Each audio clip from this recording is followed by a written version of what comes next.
we'll start the town hall meeting on the oceanfront walk upgrades.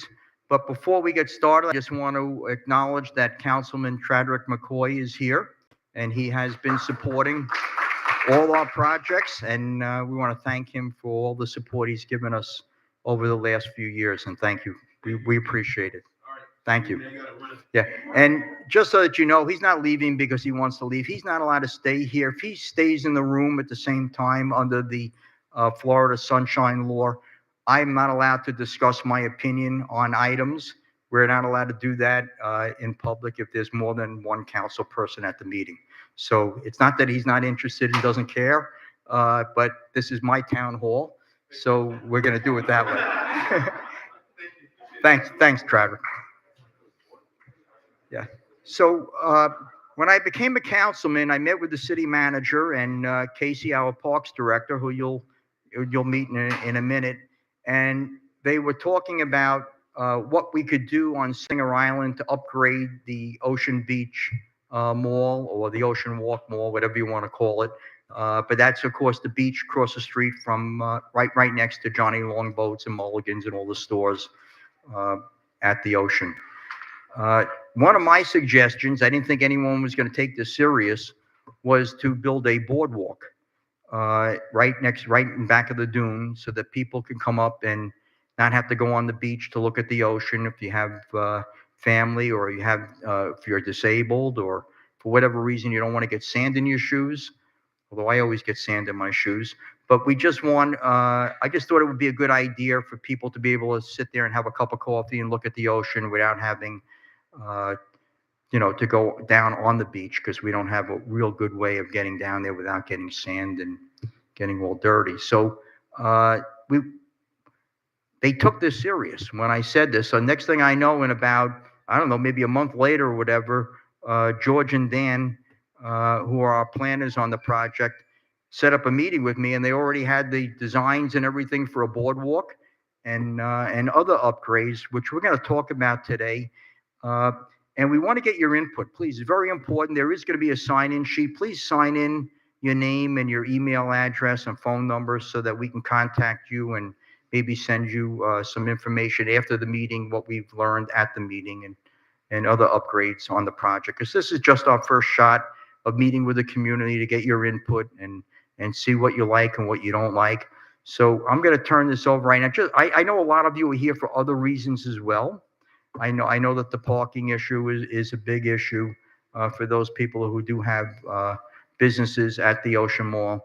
We could discuss that afterwards. I will stay here and we can have a discussion about the parking issue or any other issues that you might have with the areas that you live or your condominiums or whatever. I'd be more than happy to discuss any issues you have after we do the presentation on the beach. So I'm going to introduce Casey, who is our Parks Director right now. And by the way, he's doing a great job. So really thank you. And I know that everybody in the community appreciates everything you're doing, Casey. Thank you.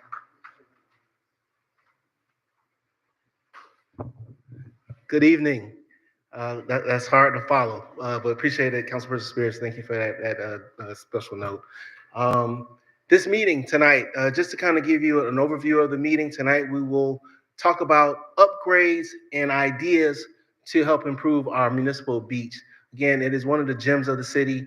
It is definitely in time for some upgrades. So again, it is a low-key, relax, have a good time kind of a meeting, to have some good ideas, to have some good discussions, ask us some questions about the potential upgrades, potential amenities that we can have at the beach. We've looked at it at a table, kind of from a larger view back to discuss some ideas. But again, now this meeting is for the community to come in, share your ideas with us, take a look at it.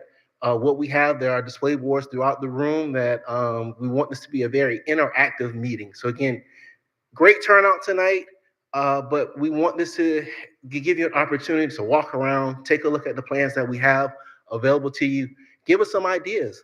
Hey, I do think there should be a tennis court here, or I do think there should be pickleball courts here. So again, this meeting really is us kind of facilitating it, but it's really your meeting to kind of give us those ideas, and then we take them back, discuss them, make sure things fit, make sure it functions, and then we end up having a great beach. So with that said, again, my name is Casey Young. I am the Parks and Recreation Director. I've been here for going on about roughly a year.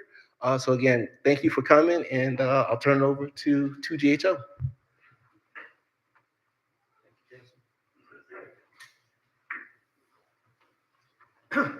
Good evening, everyone. I'm George Gentile. I'm the founding principal of 2GHO Inc. Had the pleasure of growing up here in Riviera Beach. My family moved here when I was 7 years old, and I went all the way through high school here at Suncoast, and then went on to become a landscape architect at the University of Florida. Dan and I are both landscape architects and planners. We specialize not only in development planning, but we do a lot of recreation planning throughout the area, particularly for Palm Beach County. And we've done a number of parks here in the city, and as well as most of the cities on the East Coast here in Palm Beach County. And we're glad to be here. We developed the plans for this park in 2010, about 2010. The city won a Florida Community Redevelopment Association's award for the park back in 2012. It was noted as one of the best parks in the entire area. And I grew up here on this beach, so it's been a pleasure working on it. And I was a lifeguard on this beach for the city of Riviera Beach for 3 years, so which was great. I'm going to have Dan Simpson, who's one of my partners, is going to get up and talk on a small presentation, and then we're going to kind of just break up and go to the drawings, and we'll be milling around. And we just like you to. We have sticky notes, we have pens. You can write a suggestion, like we'd like to see this moved here. We'd like to see this type of recreation here, or nobody's asked us to put a football stadium on here, which is great. So we won't be doing that. So with that, I'm going to turn it over to Dan. He's going to go through a brief presentation. Thank you. Thank you,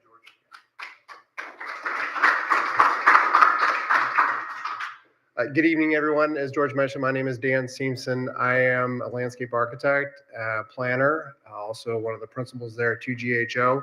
I've had the pleasure of working on the first phase of the project, which you get to enjoy today. And it is a joy to be able to come back to it and address some things that are going on today. So the presentation I'm going to give to you is going to sort of give you what the existing conditions are, and as mentioned before, these are just some ideas. Nothing's fully baked, nothing's fully decided upon. These are just thoughts and ideas and arranging spaces. So a lot of it is based upon the 2023 master parks, the parks master plan. And that's what we initially started our approach on the project. So with that, I'll go ahead and begin. The 2023, sorry, I like to walk around. I can't do that today.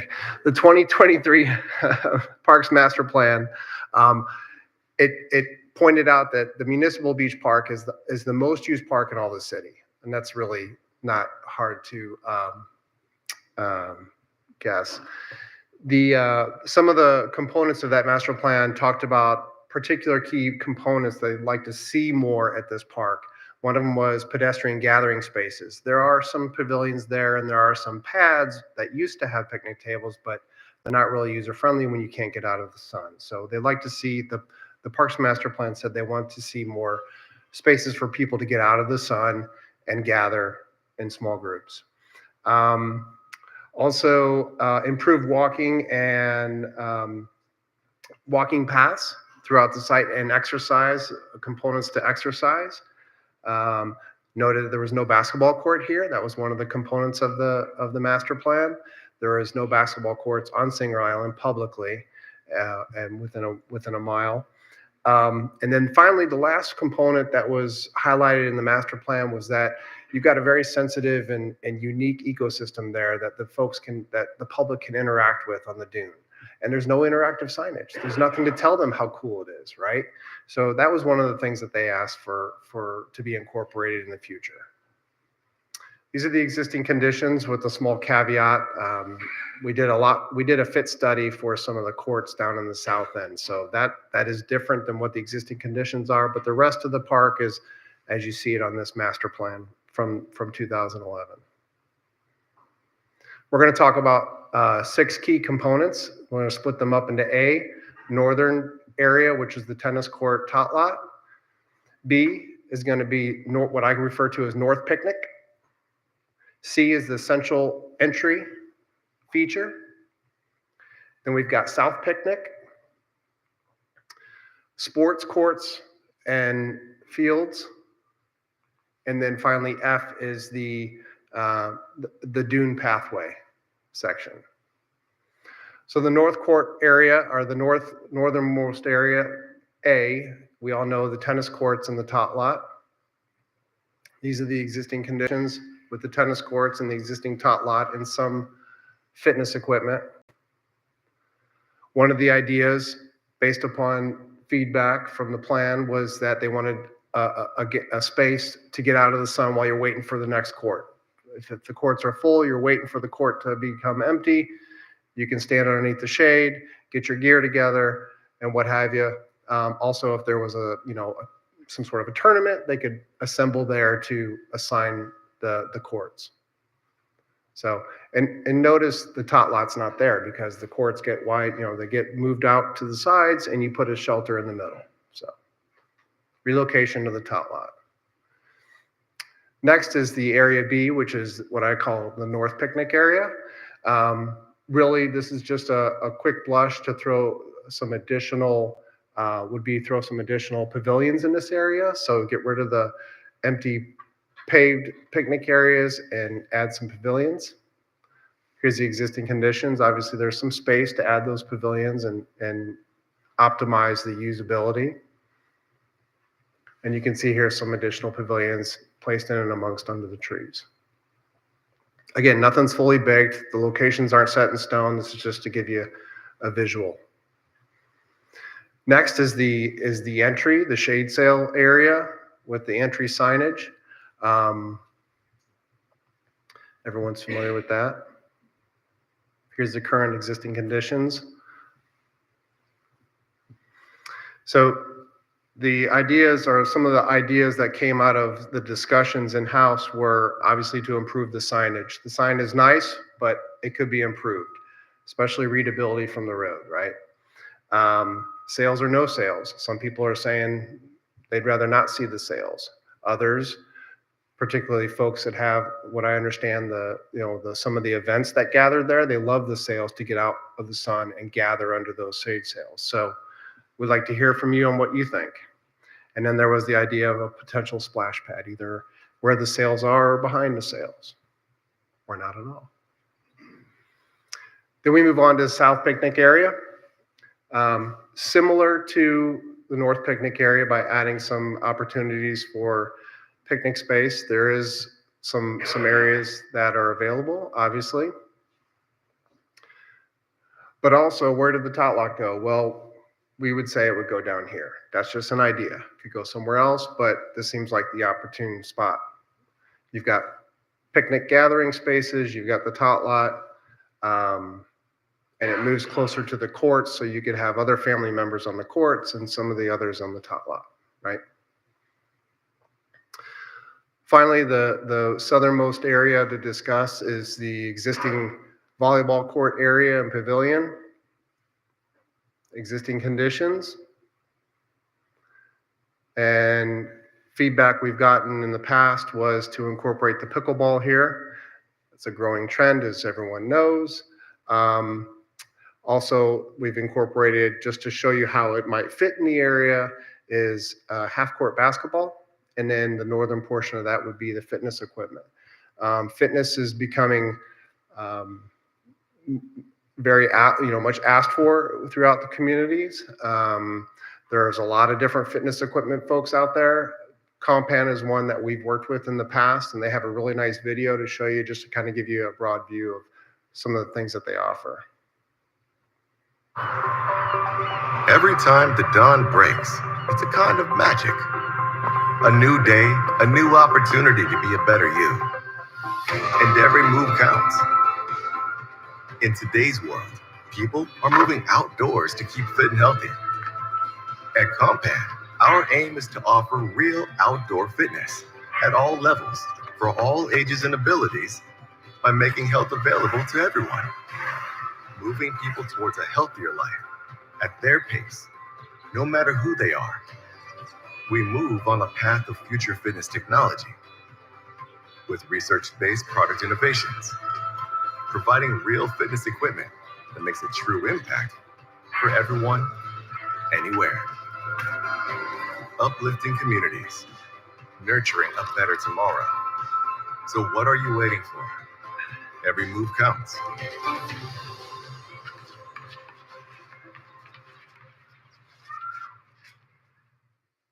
So before anybody says anything, we don't get paid by Compan to we just thought that video was really well put together to kind of express the things that they have to offer, but there's a lot of different companies out there. Finally, as Councilman Spiritus mentioned, the dune pathway. He came to us with this really out of the box idea and challenged us, if you will, to take a look at how this might look, right? Plans haven't been fully vetted or designed. There's no engineering, there's no structural, there's nothing like that, but would it fit? And how big are we talking, right? So this is a first blush graphic idea.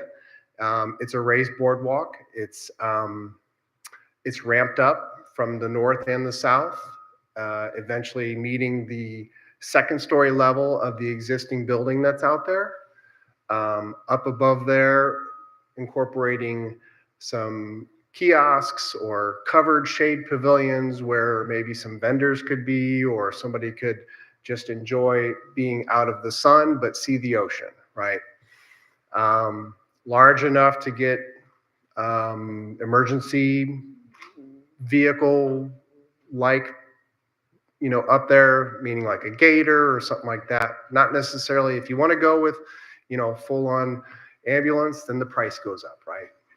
We don't know all the prices because it's not been fully vetted.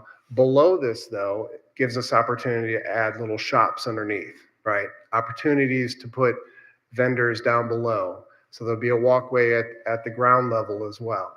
The pathway would still continue underneath, next to the existing lifeguard building and extend off into the beach. But for the folks, as Councilman Spirit has said, for the folks that don't want to experience the sandy part, they can walk up onto this and experience the ocean. So again, not fully vetted out, but it gives you a graphic representation of what that might look like.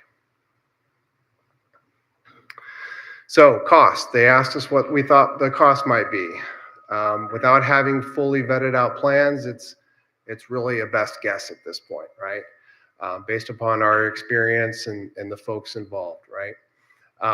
Last year, the community approved a bond to fund improvements to certain parks throughout the city.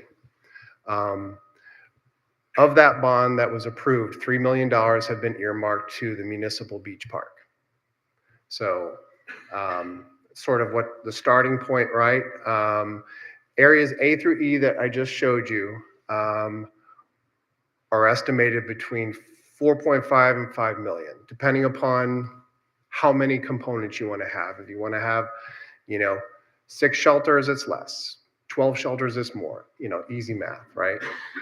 The boardwalk is much more difficult to estimate at this point because there's really a lot of unknown components.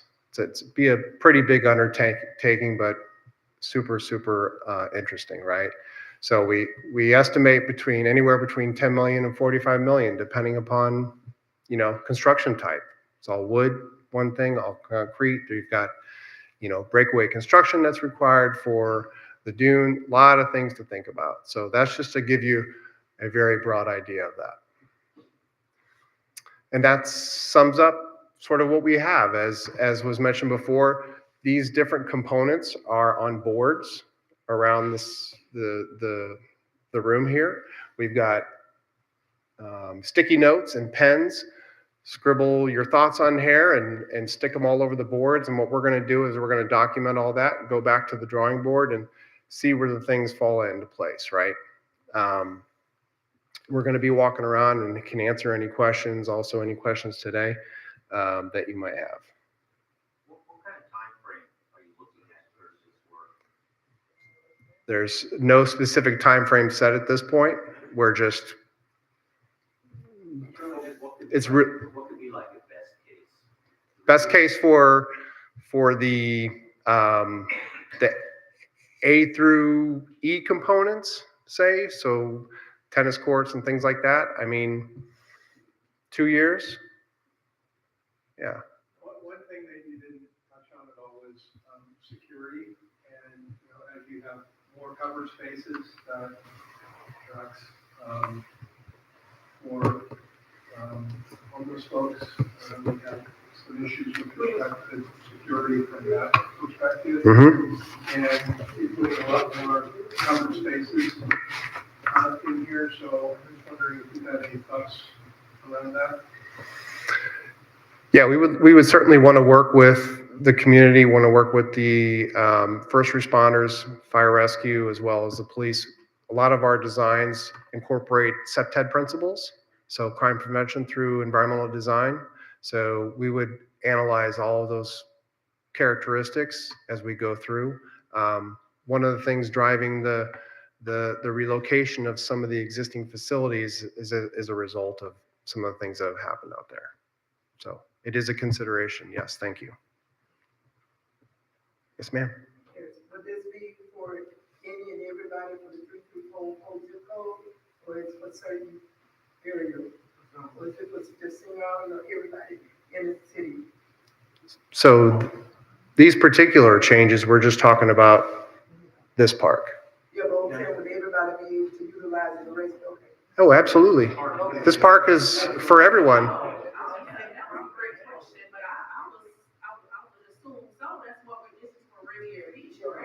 Yes, absolutely.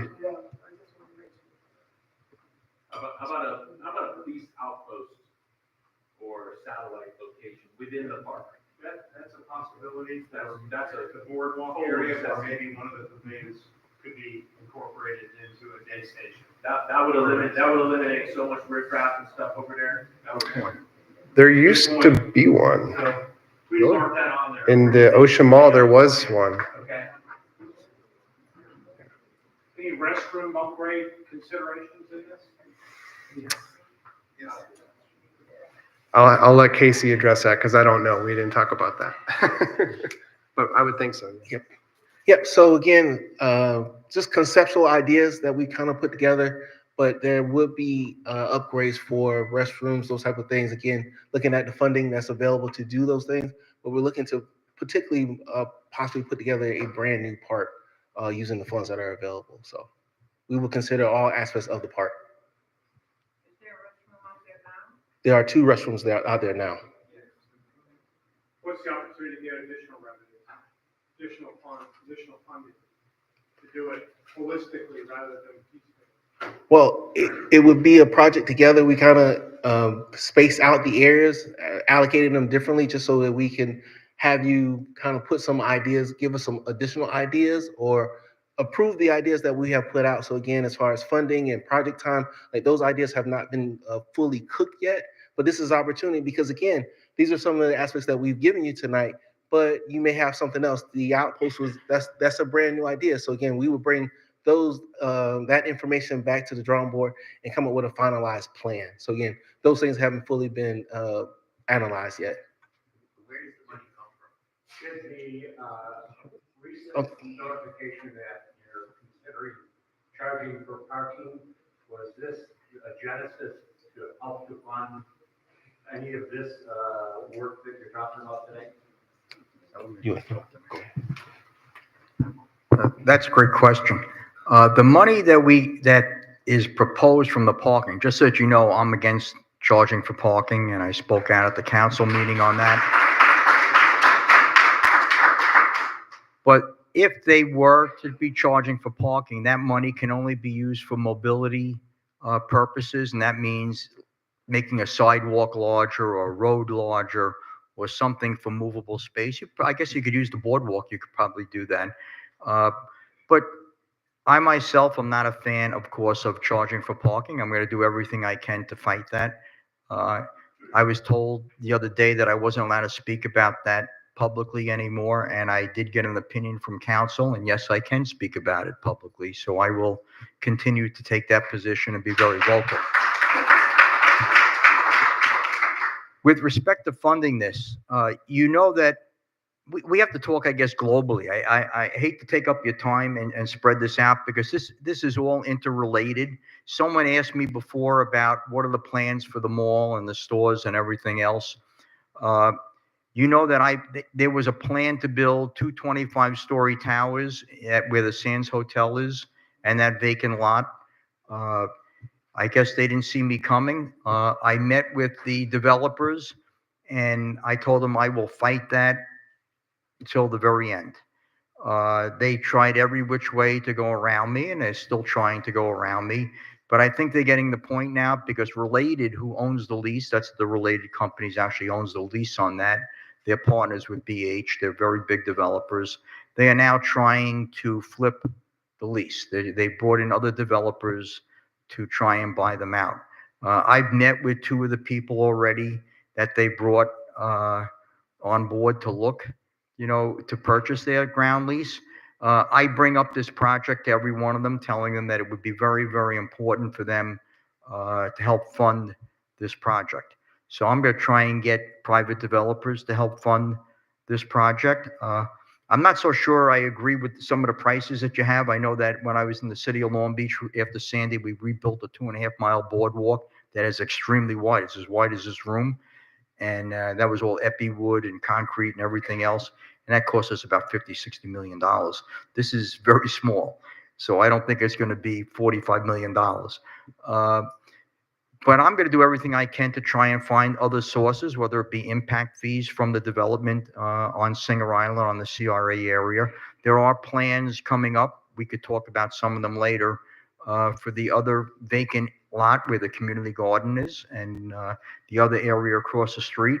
But there will be impact fees coming into the city, and hopefully we can use some of these impact fees and keep it on the island in this area. Not to say that there aren't other areas that need impact fees, but we're doing a tremendous amount of development on Broadway as well. And we're going to be getting a lot of impact fees that will be going into the infrastructure on the rest of the mainland. So that's the answer. We will look, of course, we will look at the Department of Interior. They have the Urban Parks Program. We'll try and submit funding under those programs that they have. We'll look for appropriations funds from our members of Congress. We have Congressman Mast and we have Representative Caruso, who I've been meeting with regularly, and they'll support whatever we want, I'm pretty sure, under the appropriations bill. And this may be one of the areas that we try and get some appropriations. So right now, we just really need your input to say, yeah, I like the pickleball courts. I don't like the pickleball courts. I like the picnic tables. I don't like the picnic tables. I want to add something else. I want to see more of something, in this area. This is important for our professionals who are doing the design and everything, because the closer we get to real designs, the closer we get to actually building this or doing something. So it's important. Isn't what's going to happen at the mall relevant to what's going to happen on the beach? Absolutely. And so what's going to happen on the mall? Well, right now, hopefully they'll continue with the existing businesses. That's what I'm going to push for, whatever, to make sure those existing businesses are going to go there. What's going to happen in back? The city charter says the only thing you can build up to in the mall area, in the CRA and the city leased area, is 5 stories, period. Everybody's coming in with 25, this and that, but 5 stories is what the charter says. You can't change that without a referendum of the residents of the city of Riviera Beach. So we're sticking with that. I've been very clear to every developer that comes there that that's the maximum. They tried to circumvent this by going to the area where the Sands Hotel is and the area in back. which is zoned ICPUD, and just to put it in plain English, means you can go 25 stories with the approval of the city council. And that's what I've been fighting. They've been trying to circumvent this, and they want to deck the parking lot and build their towers where we're zoned for PUD, which is planned unit development. So they try to get around this. I've been fighting them on this. You know, I do speak their language. I'm also a developer, so I understand this stuff. I'm also an engineer, so I get this. So I will continue fighting to make sure that that area stays similar to what it is. Clearly, we would like to see some upgrades in the buildings in the back where the Sands Hotel is, and those are other areas. I'd have no problem. I assume you would have no problem with a mid-rise, 8 stories, something in that area, mixed use with stores on the ground floor. I don't think we would object to that. But clearly, 25 stories is just putting 5 pounds in a 2-pound bag. So that's where we are with that. So that you understand. So this is on the street right now. They're trying to sell the lease. There's not a long time left on that lease. It's like, I think 20 years left. Is that what it is? But you're talking about just the lease at the Sands, not. No, this is the lease of the stores and the parking lot. The entire. Right, that's the lease. The Sands is privately owned. What they did is they went into contract, I guess. I don't think they closed. They bought the Sands and the property next to it to get outside of that zoning requirement that limited them to 5 stories. This way, they were able to get into the 25-story area just adjacent to the Ocean Mall. So they were circumventing the zoning code. That's what the real intent was. The intent was to keep them. 5 stories in the parking lot. They could build 5 stories in the parking lot. Under the charter, they can go 5. They can knock the whole place down and build 5 stories. But there are leases there, with the stores and everything. So they're not going to get I don't think anyone's going to give up their lease that quickly. And I like those stores. I don't want to lose those restaurants and shops. I enjoy going there, and I'm sure most of you do as well. We're doing this project really to enhance their businesses. Hopefully, this will help increase the traffic that they get and the people coming to the area. That's what the real intent is, and to provide obviously a place for all of us to go and enjoy the recreation and the beach and everything else around it. Well, Councilman, to answer your question directly that you asked and your guests, the architects, the biggest smiles I see when I go through their lot are in the picnic and barbecue areas. So I would against that. You're against it. I mean, the family areas, you see the families there. I see a lot of need for enhancement. So you're for it. You're positive. You're for the more picnic areas. Yeah, I would Okay. consider that. Yeah, I could tell you my wife, and by the way, this is my wife, Joanne Spurs, who's here in the front. She said she wanted to see me in action. She's tired of watching me on TV. But I agree with you. When we used to ride our bikes almost every day past the mall, and we would park our bikes and we would sit at the picnic tables and have a drink or whatever, drink our water and relax and enjoy the area. And we watched all the people and the families using the picnic tables and the barbecue areas. That really is a very positive thing for the entire community. So I agree with you. Yes, sir. I would also like you to consider a concert area. There's a lot of Okay. artists and musicians. Well, that's interesting. Whether you build a band shell there or not, we have one at the marina over here on the other side of the building. Do we build a small band shell there? They also make these. With all these things that we're bringing, we need to really focus on the parking. I hate going That- there and I can never find proper parking. I got people flying in out of state, they're visiting, we want to park our cars. And I Right. don't want to have to be fighting to get to the front because there's bulldozers, there's all this stuff going on. Like, we got to really think But about. you're right about the parking. You're right about the parking, and that's why we have to tie we have to plan the entire area, the development of the area, because there are plans to develop, back in the Ambassador Club, we have a large parking lot there. We lease, the city leases half that lot, just so that we don't own it. We lease half that lot, but there are plans to develop that area too. So whatever we do, we have to make sure that there's enough parking, public parking. I'll give you a perfect example, by the way. I'm developing a project in Lake Park, and you are required under their zoning to provide 10% of all your required parking, you have to give 10% of those parking. You have to create an additional 10% of your parking spaces, your total parking spaces, and put them on the ground floor and make them available to the public at all times, and you have to maintain it. We have to do similar things with our zoning code, but we could work it out when we're dealing with developers right now. They're going to need our approval on site plans. So we'll try and circumvent that and do that just in negotiations if we can't do it by zoning. Sure. Sure. In late 23 and early 24, Riviera Beach did Jazz on the Beach. If we could just be quiet so we can hear the question. I was saying in late 23 and early 24, Riviera Beach was doing the monthly Jazz on the Beach, and it was awesome. It was really awesome. I don't think enough people knew about it, so it wasn't widely attended, but it was just in that little space back underneath the signs.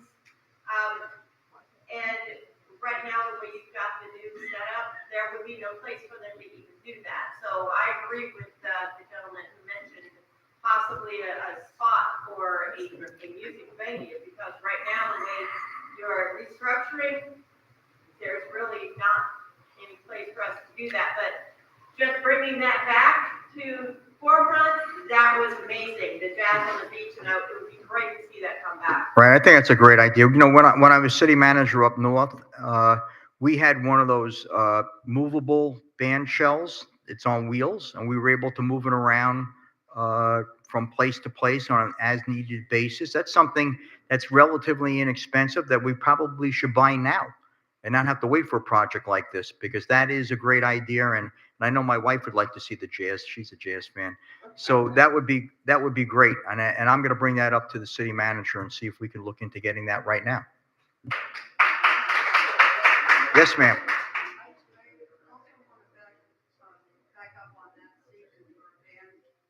Band shell. Mm.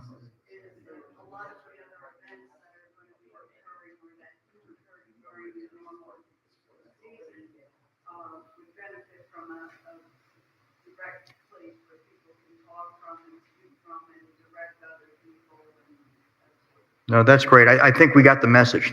Definitely, Casey, right? George, Dan, make sure we get a band shell. But like I said, I'm going to go talk to the city manager and see if we can get at least something temporary, one of those movable band shells, which are great, by the way, and see if we can get that right away. Is there a timeline for an event that's going to occur relative to these various decisions about, whether or not they can change the zoning for the mall, or whether or not they can secure the zoning for the Sands location? Is there like an event, or is this just going to be an ongoing? Okay. I'm glad you brought that up. So at the last city council meeting, I brought up that I would like to have a discussion at the next meeting about putting a moratorium in effect with respect to the ICPUD zoning district until the city reviews and upgrades its comprehensive plan and its zoning ordinances for that area. So we'll see whether or not that's on the agenda at the next meeting, February 19th. I'm not sure if it will be or not. I'll certainly be speaking out if it's not. But it's something that we have to really consider. I'm not sure how that area even got included in that zoning district, but regardless, it's something that has to be thought about now. Keep in mind that in this zoning district, you need 3 votes of the city council to approve anything in the PUD district. So if someone comes with a plan for 25 stories in that district, if they get 3 votes from the city council, it gets approved. Usually, or hopefully, they will look at the council person whose district it's in and take their lead, but there is no guarantee to that. So I suggest you come to the council meetings. I'll make sure online that everyone is aware when any project like this comes up, to make sure you all come and speak your mind. Now, you may be in favor of the project. I don't know, but you may be against it. So please be vocal and be present. It's great that you all showed up here tonight. You renewed my faith in the community. This is great to see a turnout like this. So please come to the council meetings when we have controversial issues or issues that you are concerned with personally, and speak up. You get 3 minutes during public comment. You get to speak when the item comes up again for another 3 minutes. So please be there and let us know what you say, because council members know how to count. So please be there. Yes, ma'am. Could you please help us understand what the developer plans to do, or what they're proposing to do with the mall? Well, right now, I've been fighting. His plan was the owners that are there now came to me with a proposal to knock down the Sands Hotel and take the lots next to it and build two 25-story towers. I mean, the mall itself. The mall itself, right now, there is no plan for the mall. There is no plan at all. So it'll depend on who buys it or who owns the lease. And they have to deal, of course, with the business people. We have nothing to do with the individual leases that are right now currently existing. That's really up to the owner of the ground lease to make those deals. We don't get one nickel. We get, I think the city manager said the other day, we get a total of $8,000 from those leases, which is obviously that's crazy. So you're saying Related does not own the mall? Related owns a ground lease on the mall. Right. The part that you like owns Yeah. the mall. Yes, sir, in the back. That's only better. That's better than. You have 5 members on the city council, right? So 3 is the magic number. The mayor does not have a vote. The mayor is there. He's like the 6th person, but there is no vote. We're a weak mayor form of government. And how many square feet is the Sands property? Oh, it's like It's very small. it's like a pinhead. It's like barely big enough to put a house. So 25-story building is absurd. yes, I believe it's absurd, but they don't believe it's absurd. They think that they could do it, and they had a plan for it. And maybe it's not, but you couldn't possibly do it unless you included the mall as part of the project, because you would never be able to get the parking or anything else that you needed without making them both a joint project. And the city-owned property that they're leasing is not in the zoning that the Sands is. Correct. That's separate. So what they did is they realized that, so they went that right outside that zoning district and figured they're going to go for the planned unit development zoning district and just work around it, to do what they wanted at the mall. So who owns the lease of the parking lot? The lease of the parking lot is owned by Related, and they're required to maintain it as well. So the Related Properties group, they have, right, well, right now, they would need us to charge for parking. And that's what the whole debate is going on right now, whether to charge for parking at the mall or not. I can tell you that the original proposals that were given to us, they were going to charge $30 a day to park at the mall where the beach is, where the diagonal parking is, right at the beach, was $30. There were other fees, obviously. They were going to give the first 2 hours free. But then, I fought that as well. I fought the whole thing. I thought the whole concept wasn't well thought out and wasn't really in the best interest of the community or the store owners. So I spoke out against it. I will fight it. I don't think it makes any sense right now. We're trying to attract people to come into our community. I don't know how you do that when you're charging for parking. We want people to come here and spend their money. And when we want the residents, I said, how could a family who's taking their 3 kids, let's say, to the beach for the day, afford to spend $30 and they'll go take them to lunch or buy them ice cream? The next thing you know, it's like a $200 a day to go to the beach. People can't afford that. That's not fair. This is the residents' beach. This belongs to the people that live in this community. And that means everybody has to be able to afford it. In the charging? I think it's dollars and cents. They're coming up with like $2 million or whatever. It was a large number. It was strictly, I think it was a money deal. But doesn't it, but I understood you correctly, if I didn't, please correct me. But that money would go to the city, not to them. The money would go to the city. That's correct. And the city would use it to balance its budget. So is the conventional wisdom is that their ulterior motive may be to create an environment where those stores cannot survive any longer. Yeah, And they ultimately build them. Yeah, I've heard that from a lot of people. I don't believe that that's the case here. I believe it's strictly dollars and cents to come into the city. But that's what people are saying. But it's the city that made the decision on the parking, not Related.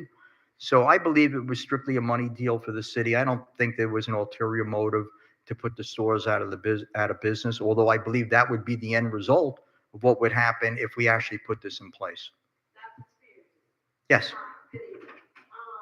Getting back to the question about the elevation of the 25 stores, remember that Governor DeSantis put in place that guideline for the contractors and the builders. You know, when we were in the COVID recession, so that they could come back in and build. And within that, it was basically no restrictions in how these things, if the contractor comes in and wants to build. Now I heard what you said, that over at the Sands Hotel, that you all want to keep it confined to, you know, a motorization. I'm gonna use that word. But you do not want a 25-story hotel. I know how that block there is set up. We went through this a long time. You know, they didn't want to build those 2-story houses, you know, like what the developers are anticipating on wanting to build over there. How would that impede? Well, I have to say, first I want to introduce Doug Lawson, Councilman Lawson from District 5 is here. So because he is here, I'm not allowed to discuss it. I appreciate your question, but I can't discuss it with another councilman in the room right now. So I can only talk about this project and let the people who are professionals are here as long as the councilman is here. Can we go back to discussing the park? Yes, that. Getting into, and I really want to get into. Right. But as I said, after the meeting, if you want to come over and talk to me individually, we could do that. Or if the councilman leaves later on, we can have that discussion publicly. So Yes. in regards to the park, this has to do with that. Over the last couple of years, we've had a couple of altercations with the homeless living there at the kids' park. And one of the guys actually had told us that he lived in the park for 5 years. Tax-free in the dunes. And not only that, he was defecating on the children's slides. Well, If we do all this stuff. I can assure you that that's not happening right now. Major Gordon, we have, well, I hope so. We have a police unit that's assigned to that area right now, and they go through there, Major Gordon and his team. If they're there, those people are supposed to be removed. You know, we have the new law now in the state. We offer them whether or not they want. I know I was involved in 3 incidences recently with that. And those people were given an option to go to the shelter or go to the facilities that we offered them. If they say no, they go to jail. So, unfortunately, we had 2 people go to jail, and the others took the offer that the police and the city gave them. So we're going to stay on top of that. We're not going to let that continue. But that's why I like the idea of having a police booth there. But we do have people that are living in their cars in this parking. Yes, and that's one of the problems. That's, you know, so the police, their opinion to me was that charging for parking makes it easier to keep those people out of the parking lot. I said, well, why don't we just enforce the law? You know, let's just make it so you can't park here over a certain amount of hours or whatever, and you can't park here overnight. So, and let's just try and get these people help. That's the most important thing. I hate to see anybody having to live in their car. And that's really the goal, is to help these people so they don't have to be there. And the plan is. Yes, Ms. Shepherd. Is it a space for the, like, a tiny top, you know, for bringing your children, you know, my grandkids come here from Michigan and they like the warm weather and just going out to the beach. Is there a spot that will be designated for little things for them to play on, or how does it? Yes, let me turn that over to Dan, and Dan can speak, or George, and they can speak about that. Thank you. Ms. Shepherd, yeah, we do have there's a tot lot there now. We'll be expanding that, but moving it to the south of the entryway. Okay, so it'll still be there.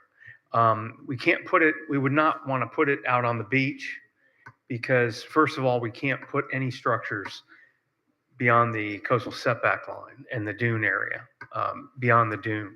So we've relocated that we think's a better location, more visibility, protected, and that's how we set it up.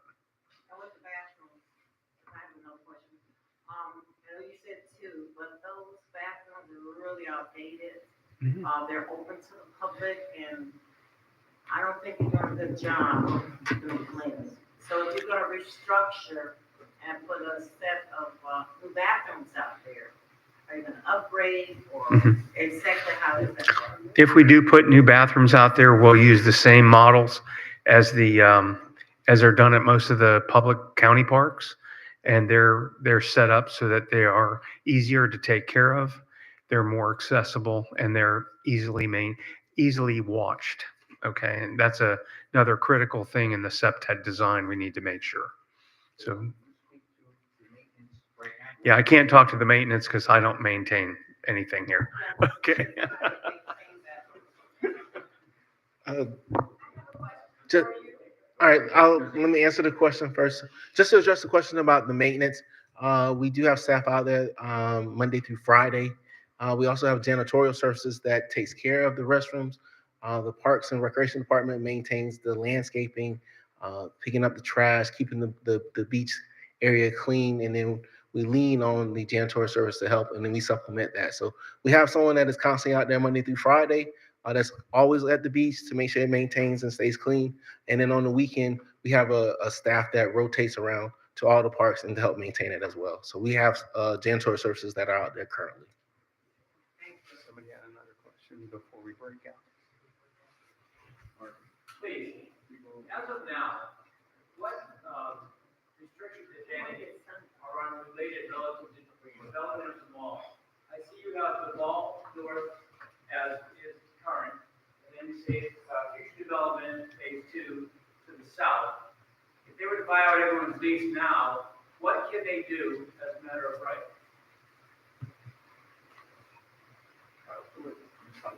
Well, let me first clarify. I I want to clarify one just point of interest on the graphic. That's an outdated portion of the graphic that we've used as a background. So I don't know what the future holds of that, but Mr. What can they do now? Worst case, what can they come in and do without asking permission from you? Well, they still have to get a site plan approval from the Planning and Zoning Board and from the City Council and from the CRA. So they would have a long haul and a lot of procedures to go through before they could do anything. But once again, the city charter is very clear. You can only build 5 stories in that area.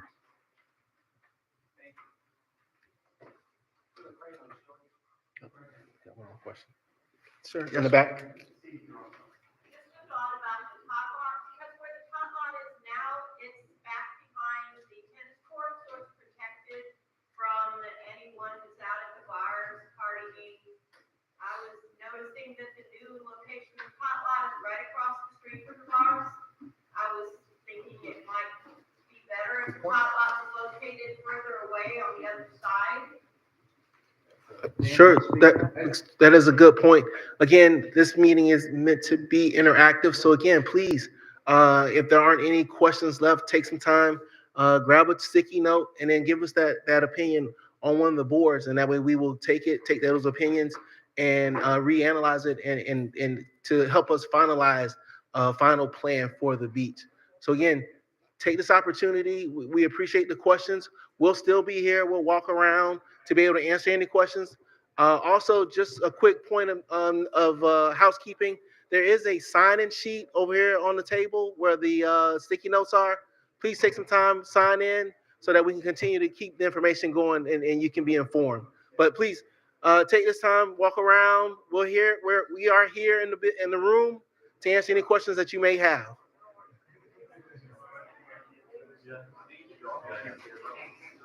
Hi. Casey, I'm Diane today, and I'm with the Turtle Conservation down in Silver Island. Yes.